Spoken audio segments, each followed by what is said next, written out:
Je vous invite donc à avoir devant les yeux Matthieu chapitre 4 et les versets 12 à 25.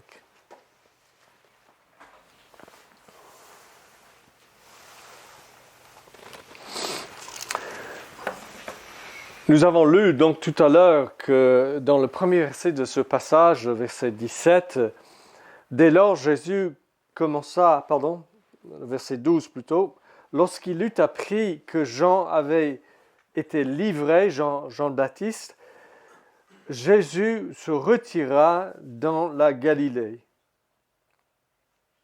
Il quitta Nazareth et vint demeurer à Capernaum, situé près de la mer, aux confins de Zébulon et de Naphtali, afin que s'accomplisse la parole du prophète Ésaïe, terre de Zabulon, terre de Naphtali, contrée voisine de la mer, ou peut-être mieux traduit, à côté de la voie de la mer ou du chemin de la mer, au-delà du Jourdain, Galilée des païens, le peuple assis dans les ténèbres a vu une grande lumière, et sur ceux qui étaient assis dans le pays de l'ombre de la mort, une lumière s'est levée. Dès lors, c'est une phrase clé pour Matthieu, qui lit 3 fois dans l'évangile et qui divise cet évangile en 3 sections. Dès lors, Jésus commençait à prêcher et à dire « Repentez-vous, car le royaume de Dieu est proche ». Maintenant, tous les commentateurs bibliques disent qu'il vaut mieux traduire ce mot « le royaume de Dieu est là ». Je ne vais pas entrer dans les finesses du grec là, mais il vaut mieux dire « le royaume de Dieu s'est approché ». Il est maintenant là, parce que Jésus est arrivé. Ce que Matthieu ne nous dit pas, c'est que Jésus a déjà exercé son ministère après le baptême et la tentation pendant plusieurs mois, peut-être presque 1 an. Ces événements-là, nous ne les lisons que dans l'évangile de Jean. Matthieu, Marc, Luc ne nous en parlent pas. Par exemple, de la fois où Jésus a rencontré Nicodème, de la fois où il a chassé les vendeurs du temple de Jérusalem. Mais maintenant, le texte nous dit que Jean est livré, est arrêté. Parce que les deux exerçaient leur ministère dans la Judée, dans le sud d'Israël ensemble. Et quand Jésus entend dire que Jean le Baptiste est arrêté en prison, pour lui, c'est le signal. Il faut que je quitte ce secteur, ça devient dangereux.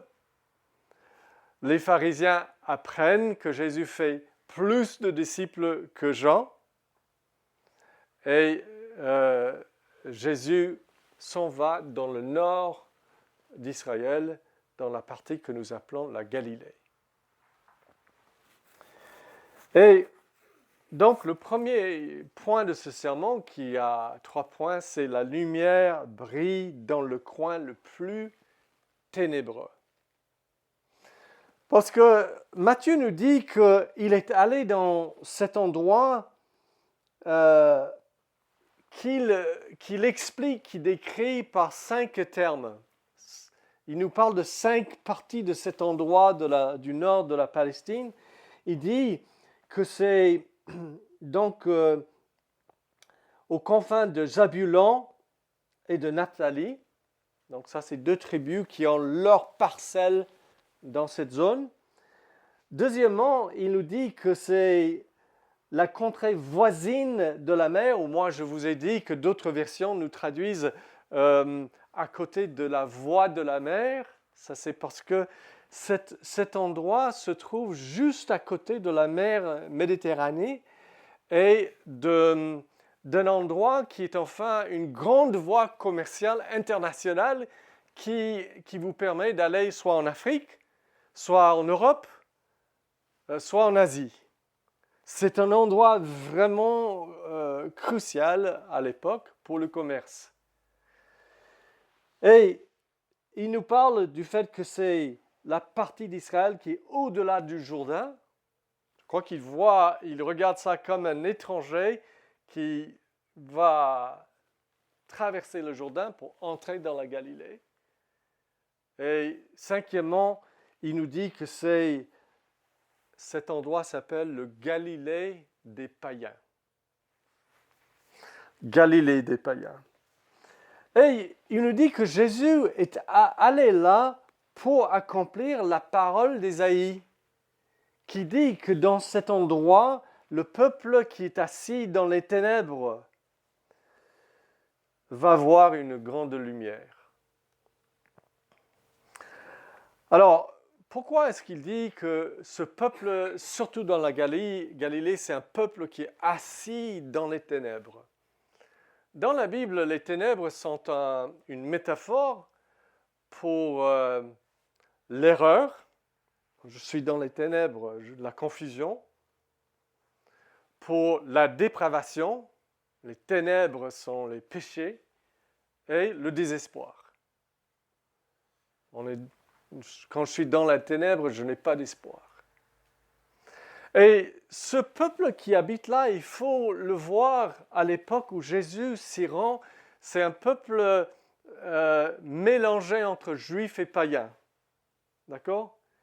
On est loin du temple, on est loin des gens qui sont très attachés à la foi juive et très pratiquants, on va dire. On est dans l'endroit loin de tout cela où on a plein de gens qui ne sont même pas juifs, qui sont nos voisins. Et ça depuis des générations. Et il y a eu un effet corrosif dans la vie des Juifs qui habitent dans la Galilée, de sorte qu'on n'est pas très pratiquant. De sorte qu'on peut dire à ce sujet, comme 2 Rois, chapitre 17, dit au sujet d'autres personnes, ils craignaient l'Éternel, mais rendaient en même temps un culte à leur propre Dieu. Jésus est allé dans un endroit comme ça. Confusion, erreur, désespoir, assis dans les ténèbres. C'est l'endroit où, dans les générations passées, quand Israël a été envahi plusieurs fois par les Assyriens, par les Syriens, par les Babyloniens, où est-ce qu'ils arrivaient en premier? En Galilée. Et c'est Galilée qui subissait de plein fouet, à plusieurs reprises, ces attaques aussi. Et donc c'est ce peuple meurtri, appauvri spirituellement, religieusement, c'est là que Jésus va aller.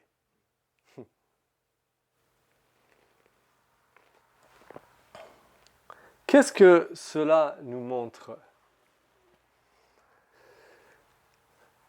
Je vais vous poser une question piège. Où est-ce qu'une torche brille le plus fort dans une pièce déjà allumée comme celle-ci ou dans une pièce complètement noire?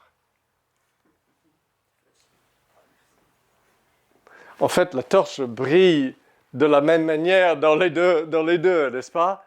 Mais c'est dans la pièce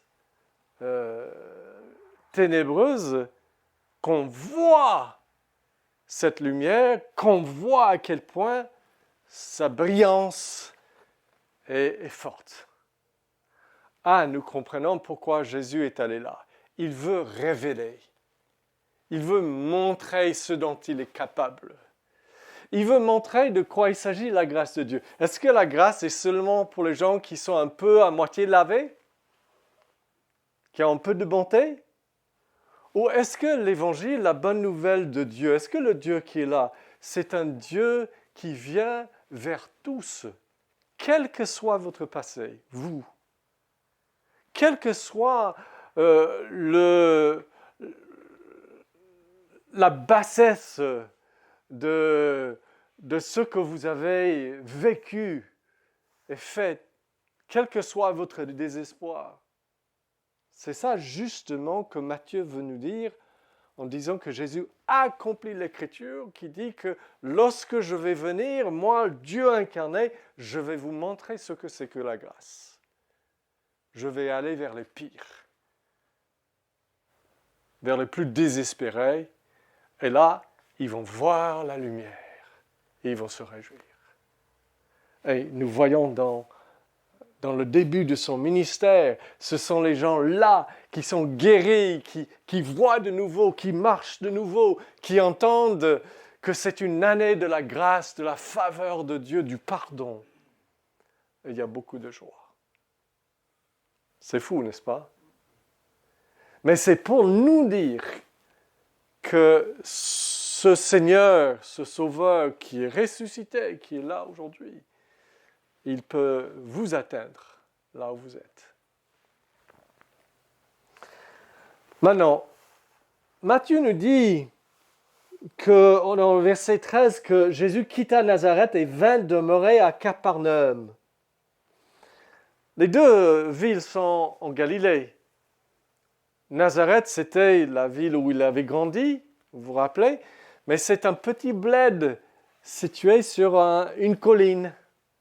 Alors que Capernaum, c'est un village conséquent. À l'époque de Jésus, c'était un centre administratif romain. Nous le savons parce que dans l'Évangile, Jésus va rencontrer un centurion qui habite à Capernaum.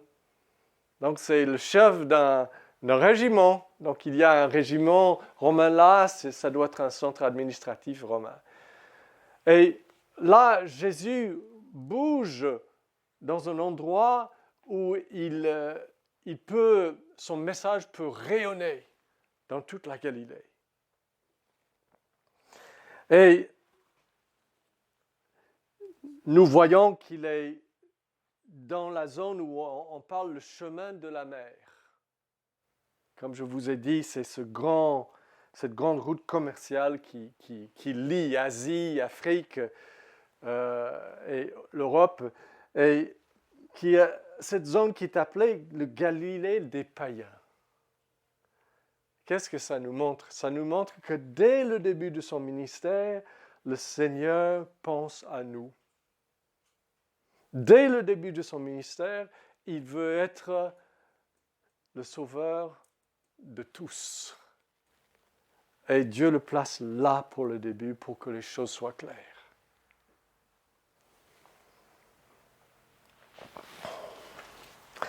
Donc, qu'est-ce qu'il fait une fois qu'il est là?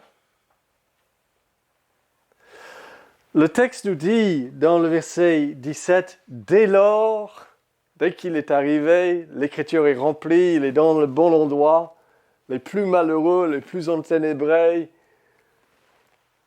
Dès lors, Jésus commença à prêcher, à proclamer, et dire, « Repentez-vous, car le royaume des cieux est là. » Et nous allons parler de quoi il s'agit tout à l'heure. Ça, c'est le premier point. La lumière brille dans le coin le plus ténébreux. Deuxième point, je vous ferai pécheurs d'âmes. Ensuite, Matthieu nous dit, verset 18, au bord de la mer de Galilée, il vit deux frères, Simon appelé Pierre et André son frère, qui jetaient un filet dans la mer. En effet, ils étaient pêcheurs. Il leur dit, suivez-moi et je vous ferai pécheurs d'hommes. Aussitôt, ils laissèrent les filets et le suivirent. Imaginez, tu quittes ton métier, c'est fini. Tu quittes tout.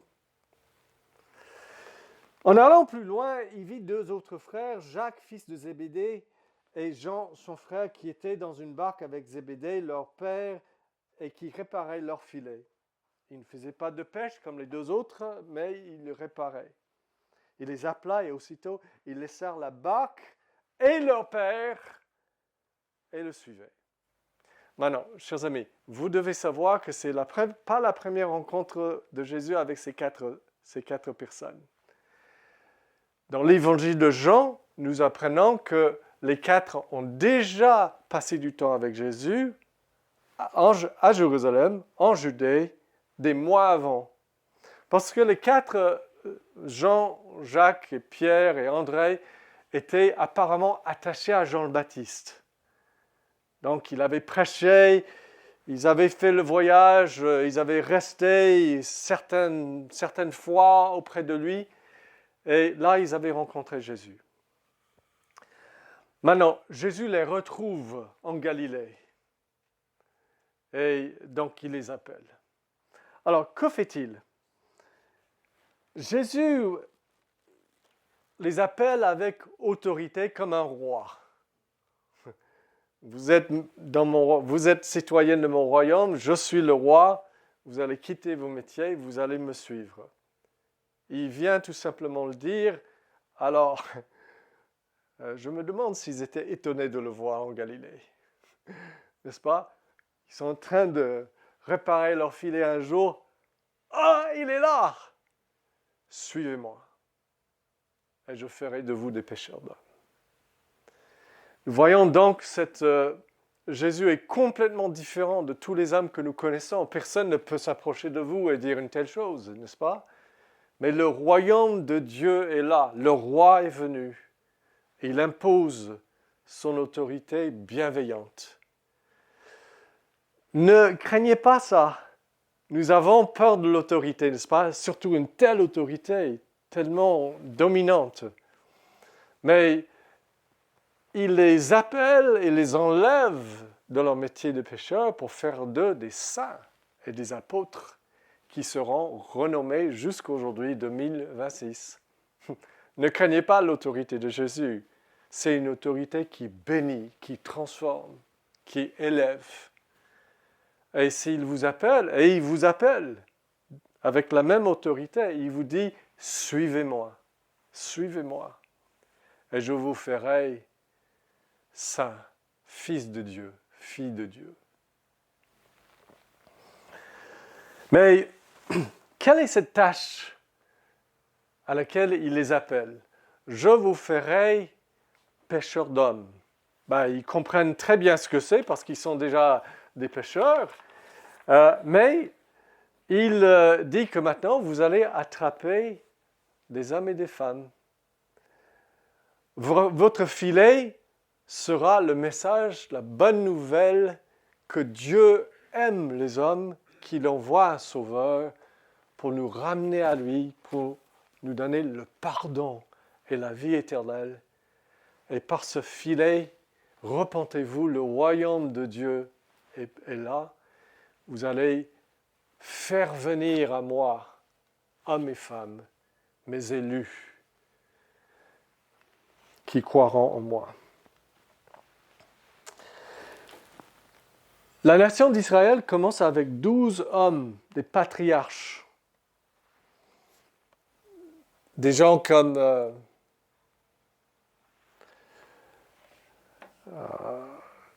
comme Judée et Benjamin et ainsi de suite, Manassé, Éphraïm.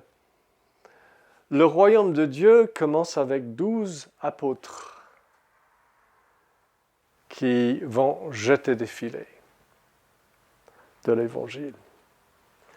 Donc Jésus dit « Suivez-moi ».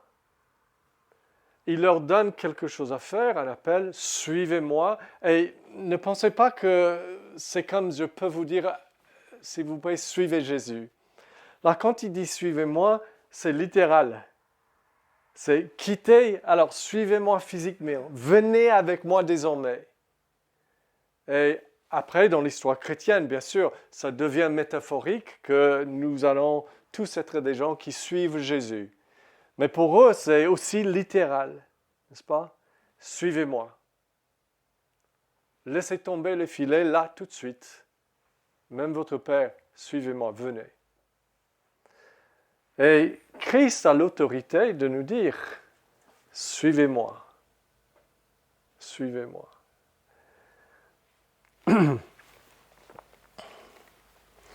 Et quand nous le suivons, il fait de nous des pêcheurs d'hommes. Peut-être pas comme les apôtres qui devaient le faire à plein temps, mais nous tous, nous sommes appelés à être pêcheurs d'hommes, n'est-ce pas? Et quand nous suivons Jésus, nous avons envie de dire aux autres cet évangile et de les faire venir dans le monde d'amour et de bonheur et de salut que nous avons rejoint nous-mêmes par Christ. Voilà, donc Jésus arrive dans le bon endroit, un peuple désespéré, il commence à prêcher, la lumière brille dans les ténèbres, et le deuxième point, il se fait des pêcheurs d'hommes. Parce que Jésus va partir après 3 ans. Mais il ne faut pas que ce royaume s'arrête. Vous, en France, vous devez entendre l'Évangile. Comment est-ce que vous l'avez entendu? De la bouche de Christ lui-même? Pas du tout. Par des pêcheurs d'hommes, envoyés au fil des années. Et j'imagine qu'il y a, je ne sais pas combien de centaines de milliers de missionnaires qui travaillent à plein temps, qui font une chose, ils sont des pêcheurs d'hommes, aujourd'hui. Il y a certains pays qui envoient quelques centaines de milliers, juste un seul pays, comme la Corée du Sud. Le pays avec le plus grand nombre de missionnaires dans le monde, c'est la Corée du Sud, missionnaires chrétiens. Donc, le royaume de Dieu est là, et la prédication de l'Évangile est là, et Dieu parle aux hommes, il vous parle aujourd'hui, il dit, c'est maintenant le temps. Le tournant est fait. Le roi est venu. Détournez-vous d'une mauvaise vie et suivez-le.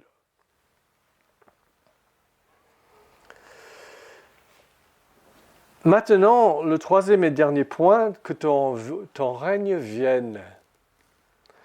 Nous lisons dans les versets 17 et suivants, dès lors Jésus commença à prêcher et à dire « Repentez-vous, car le royaume de Dieu est proche. » Et plus loin, nous lisons dans le verset 23, Jésus parcourait toute la Galilée. Avez-vous dans votre tête cette image? Donc il est très mobile.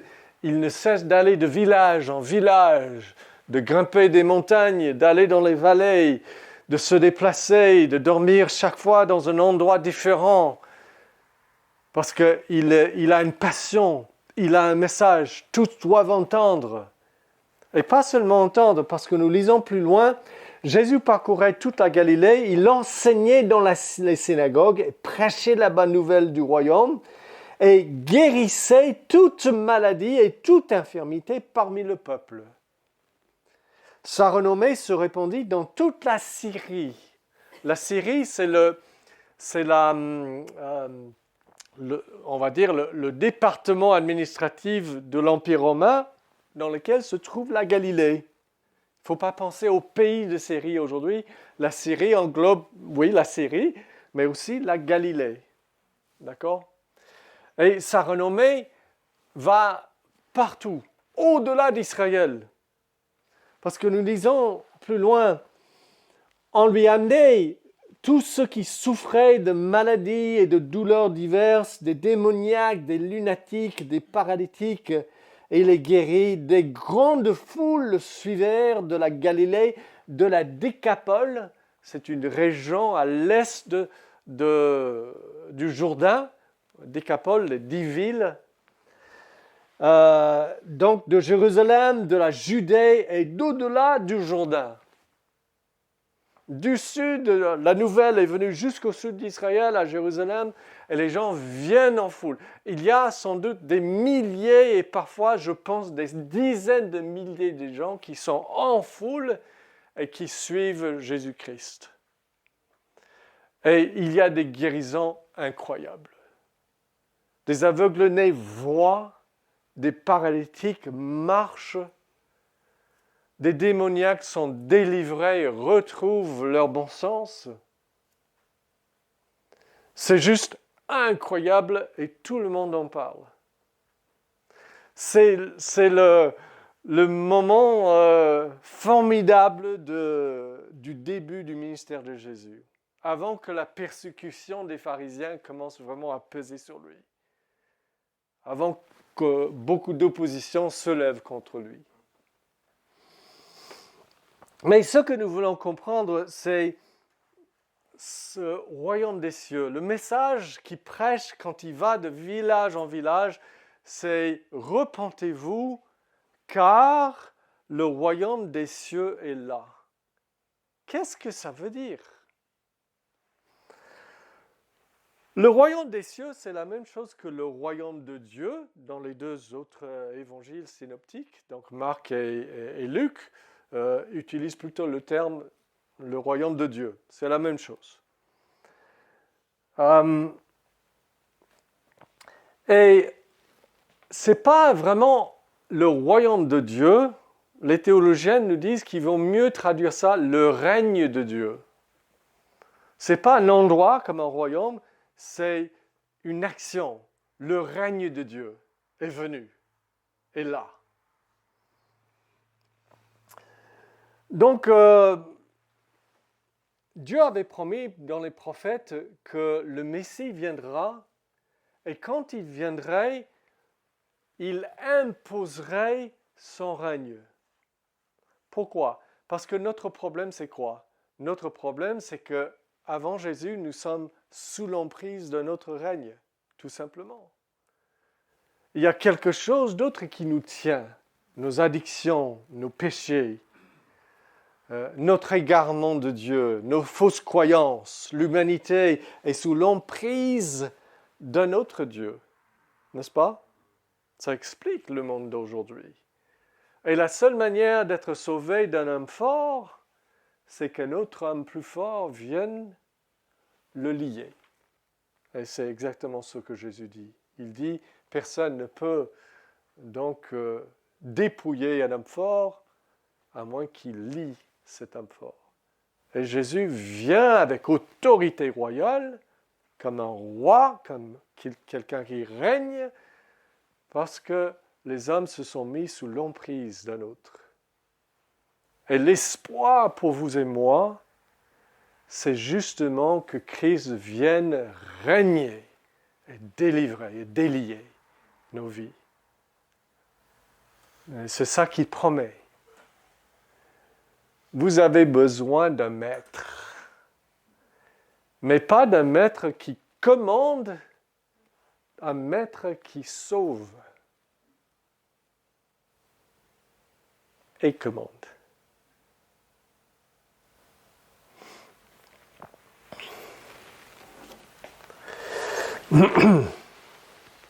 Donc, le règne de Dieu ou le royaume de Dieu, je vais dire royaume comme on est habitué, c'est le fait que maintenant Dieu s'incarne et vient prendre contrôle. Et il a un peuple élu, il est venu pour eux, il va les sauver tous et il va établir son règne dans chacune de leurs vies. Il va offrir le royaume à tous. Mais laissés à eux-mêmes, tout le monde dit non. Donc, il va œuvrer de manière efficace dans la vie d'un peuple élu pour incliner le cœur, pour qu'ils reviennent à lui. C'est ça le royaume de Dieu. Et donc, c'est un royaume qui est, dont le but est de bénir, de sauver et de rendre joyeux. C'est pour ça que le texte nous dit, il prêchait la bonne nouvelle du royaume. Pour un Français, un royaume n'est pas une bonne nouvelle normalement, n'est-ce pas? La Révolution française, c'est qu'on ne veut plus de roi, n'est-ce pas? Mais l'Évangile dit exactement le contraire. La meilleure chose qui puisse vous arriver, c'est que Jésus-Christ, le Fils de Dieu, l'amour incarné, vienne régner sur vous dans son désir infini de vous bénir, de vous pardonner, de vous faire du bien. Imaginez quelqu'un qui est amour infini. L'amour, c'est le désir de faire du bien à quelqu'un. Oh, je veux tellement qu'il soit béni. Et lorsqu'il vient, il fait régner ce désir. Oh, je veux tellement vous bénir, vous pardonner, vous libérer, vous ramener à votre Dieu, vous faire connaître que le Dieu est là. C'est le Dieu qui vous aime. C'est le Dieu qui bénit, qui donne.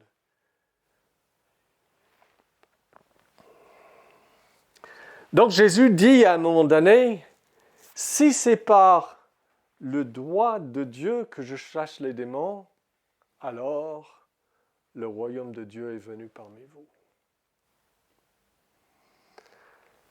Et il dit ça parce que il faut que les gens voient de quoi il s'agit le royaume. Maintenant, il prêche le royaume. Je vais revenir à ça juste à la fin, j'approche de la fin. Mais avant de vous parler de cette prédication du royaume, en entendant le royaume, à l'époque, il faut aussi le voir.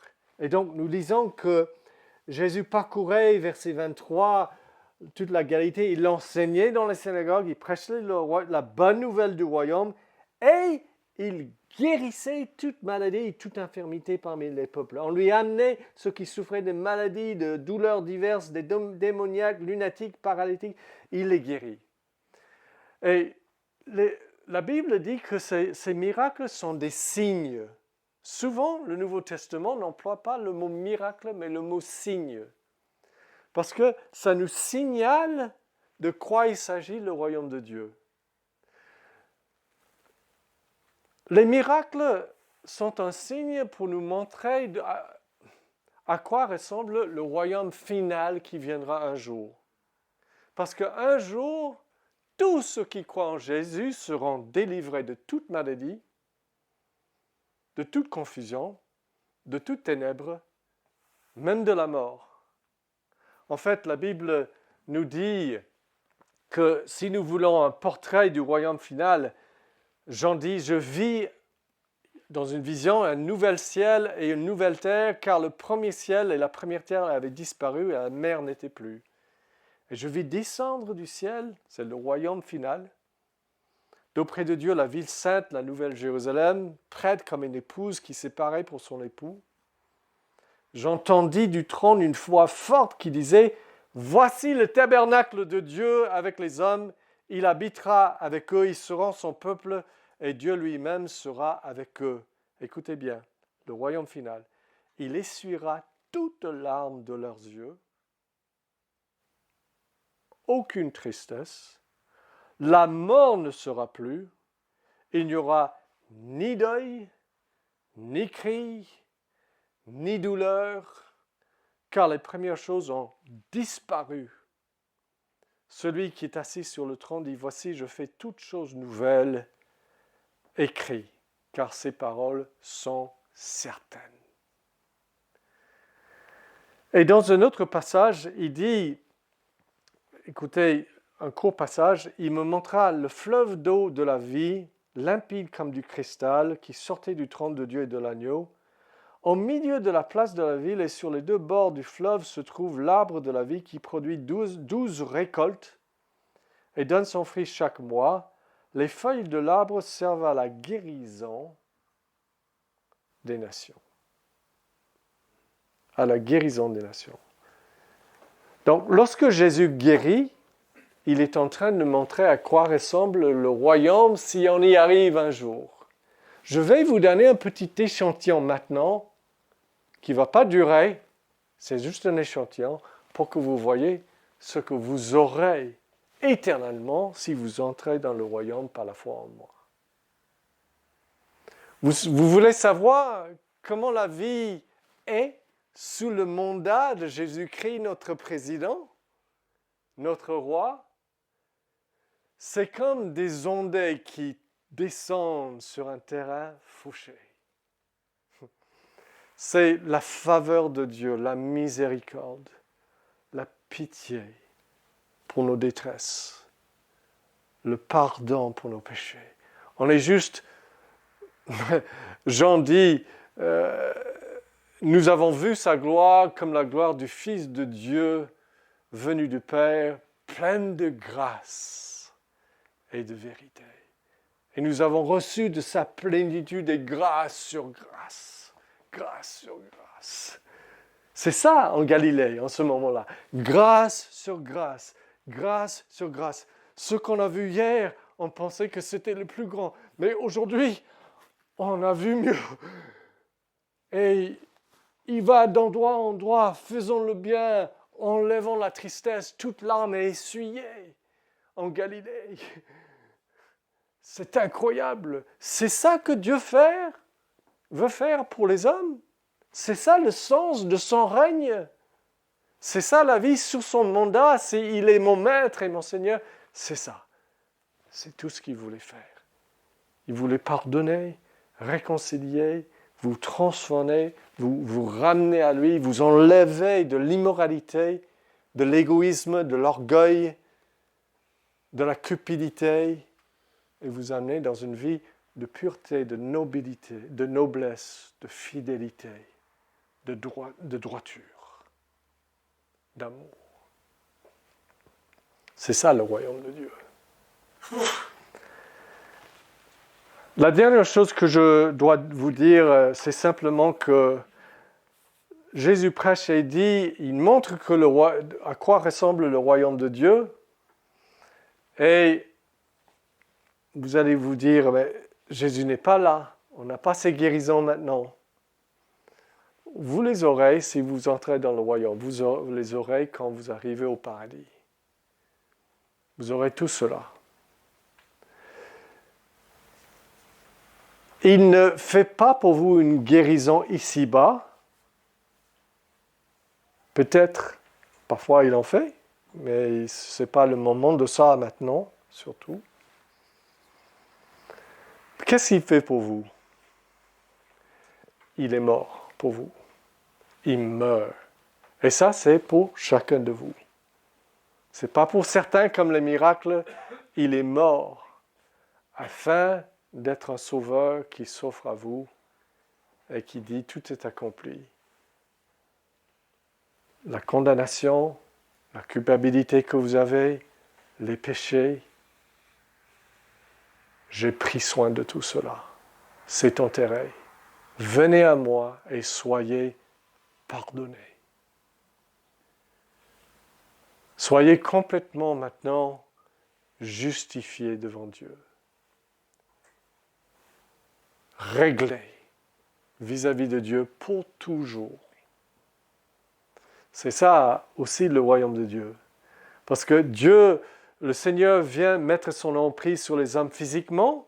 Plus de maladie, c'est mon emprise sur vous et pas celle de la maladie ou du péché, de la mort. Mais il vient mettre son emprise sur notre âme. Ce n'est pas vos péchés qui déterminent votre avenir maintenant, c'est moi et mon obéissance à la croix qui déterminent votre avenir. Vous allez au paradis et pas à l'enfer parce que c'est mon emprise, l'emprise de mes souffrances sur vous. Ma mort sur le calvaire qui surabonde là où vos péchés ont abondé.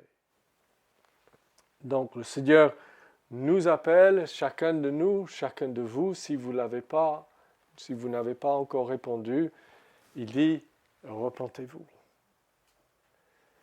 Ce n'est pas automatique, le royaume de Dieu ne va pas venir dans votre vie comme ça.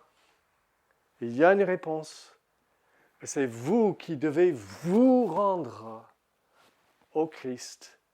Repentez-vous. On pourrait traduire, convertissez-vous. Tout simplement. Capitulez.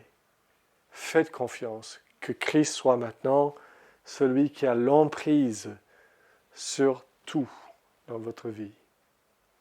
Que Dieu nous bénisse et pour vous qui êtes chrétiens et pour moi, que son emprise grandisse quotidiennement cette année, n'est-ce pas? Que ton royaume vienne en moi. Nous allons chanter au Seigneur.